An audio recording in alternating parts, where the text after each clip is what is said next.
Hey guys, Peter here to do an album review. Today I'm here to tell you about the latest from Bloodred Hourglass, Your Highness, out October 22nd on Out of Line Music. This album has 11 tracks, 49 minutes in length, and this is the band's 5th full-length studio album. They are a Finnish melodic death metal band.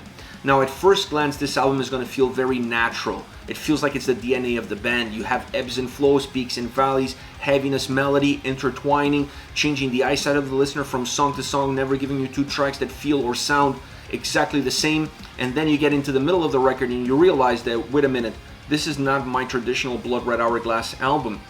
They are going into some different places. They're using some different elements. So it's a record that has a sense of progression, but at the same time is divided between what you get at the beginning and what you get at the end. There's a lot of diversity. There's a lot of new things coming into the picture towards the second half of the album, while the first half of the album is more consistent with what we've seen from their 4 previous albums. At first glance, you can understand why they're doing this, because they want the listener to be engaged with the record. They want the listener to be in the record.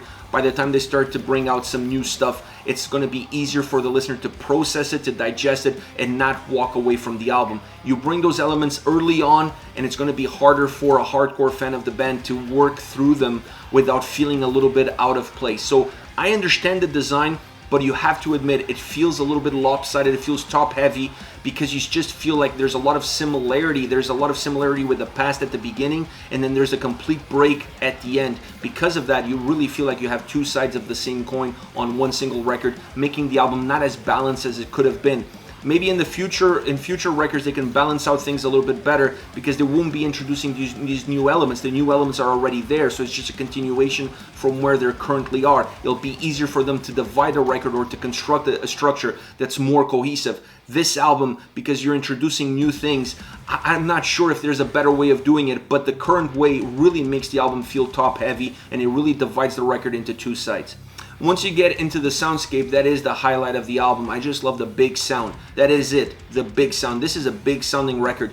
Great production, great delivery, great execution. Fill in all the gaps. It's an album that doesn't feel flat, even in songs that perhaps have a little bit more of a stripped down effect. They still have big presence, big atmosphere, and a big volume pushing it behind it. Now that big volume is caused by two elements, two cornerstones: drums and bass and guitars. As far as drums and bass, nothing new here. This is not a band that allows the drums and bass to play predominant roles. They play important roles, but not predominant roles. They're more in the backseat, creating the foundation, creating the backbone, the structure of these songs, allowing everything else to be more dynamic, to be more diverse. This record is exactly the same. There are a few tracks here and there where they jump a little bit more into the forefront, where they get a little bit more of the spotlight, but overall the drums and bass play a predominant role of controlling the emotions of the record, controlling the soundscape, and keeping things balanced and keeping things grounded.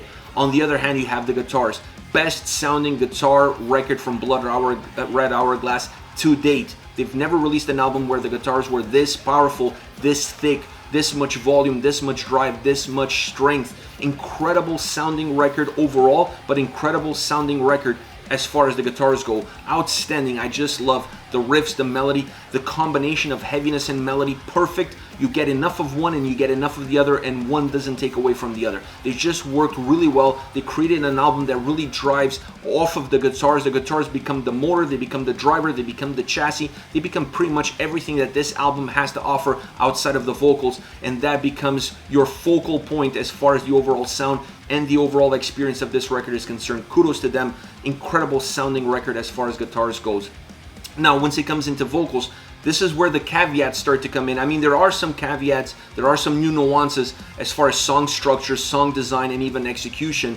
But when it comes to vocals, this is where the big changes are happening. Clean vocals. Yes, you're gonna get some clean vocals on this record. I was listening to the album, and when the clean vocals hit, I was floored. I wasn't expecting it. I didn't know they were doing it. It just completely caught me off guard. You see the break with Veritas. Veritas is the song that divides this record into those two halves, those two sides of the same coin.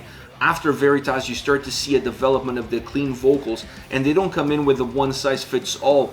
I like what they did here because they allow the clean vocals to have a different impact, not just in the way the songs sound, but in the atmosphere that they create, pushing a little bit of doom, pushing a little bit of gloominess, pushing a little bit of a somber nature into the songs, allowing these tracks to feel very different from anything else that I've ever heard from Bloodred Hourglass before, because the impact that they have, like I said, is not just musically, it's also in the atmosphere of the tracks.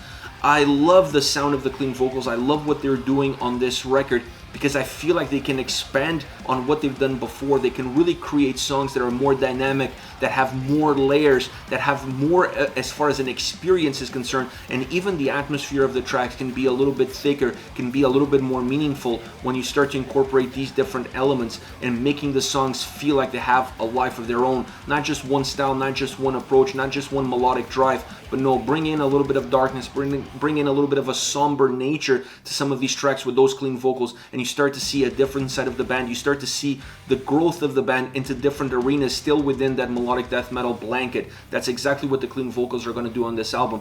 Outside of the clean vocals, you're going to get the same harsh vocals, the same grunts, the same style, those ebbs and flows that are very normal in a Bloodred Hourglass album, really creating a dynamic mechanism, really pushing the trucks up and down. All of that is still going to be present there, but you're going to get the addition of those clean vocals. Buckle in. Overall, this is my favorite album from the band to date. I have to look across all the elements. Sure, would I wanted a structure that's a little bit more balanced? Yes, I wanted a structure that's a little bit more balanced. I wanted some of those clean vocals sprinkled in throughout the whole record, not just having them at the bottom end of the album. Because at the bottom end of the album, it makes the whole part of the record feel completely different from the top part of the album. So there are some things that I wanted to see different on this album. There are some things that they could have improved on this record.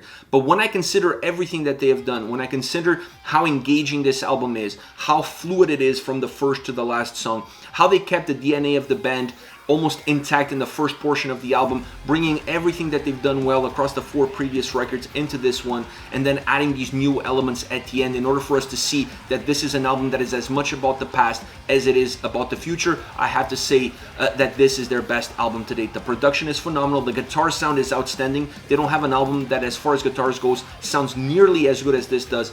So for as much as there are new things on this record that perhaps is going to take fans a little bit of time to digest, it took me a little bit of time to digest, I have to say overall, all the way around, this is their best record to date. Now, as far as favorite songs are concerned, I want to start off with Leaves. This is the opening track.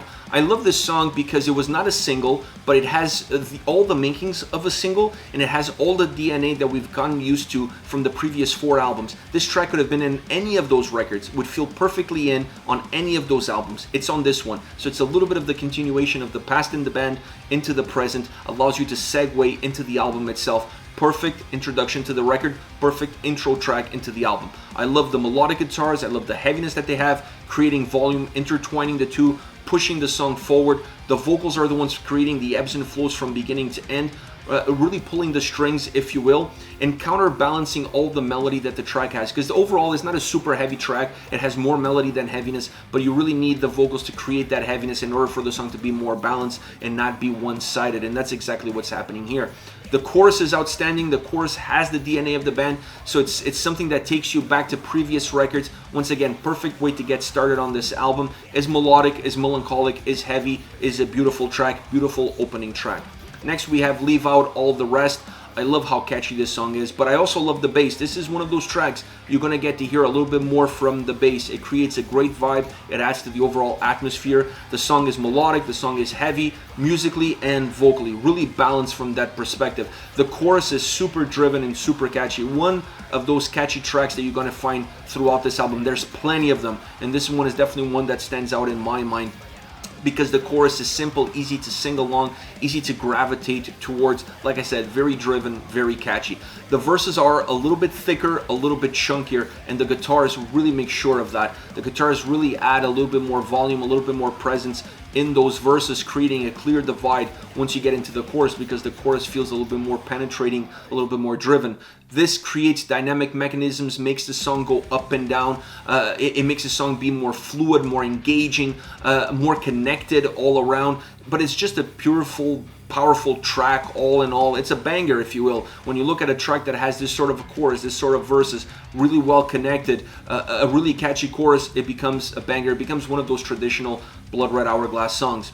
And next comes Tell Me About Yesterday Tomorrow. Now this track comes right after Veritas, and this is where things start to change as far as song construction goes, as far as some of the melodies. There's still some elements from the first half of the record in that second half, so it's not like you're listening to 2 different bands on one album. but this song really sets the bar. At least for me, it set the turning point right after Veritas. It's a ballad. It feels like a ballad. I don't know. Is it a ballad? When you guys listen to it, you let me know. This to me feels like a ballad. It's a song that has acoustic guitar, it followed by clean vocals, really somber clean vocals, haunting at times clean vocals, and then it builds up. So it has a more stripped down verses where you feel more melancholic, you feel more introspective, and then once it builds into the chorus is heavier, is bigger, and it's more of an exteriorization of everything you were filling in during those verses. I like the fact that they didn't change the melody. The melody of the song stays the same, verses and chorus. All it changes is that it goes from being stripped down with clean vocals into harsh vocals and heavy. That's the only change. That's the only gradual change that this track has. Beautifully done, beautifully executed. It really feels like a melodic death metal ballad, if that's even a thing. If it isn't, it is now, because this song really has all of those attributes, all of those elements. This is it, Bloodred Hourglass, Your Highness, out October 22nd on Out of Line Music. Let me know your thoughts on the band, on the singles. Use the comment section below. I'll be reading those and getting back to you. Take care, guys.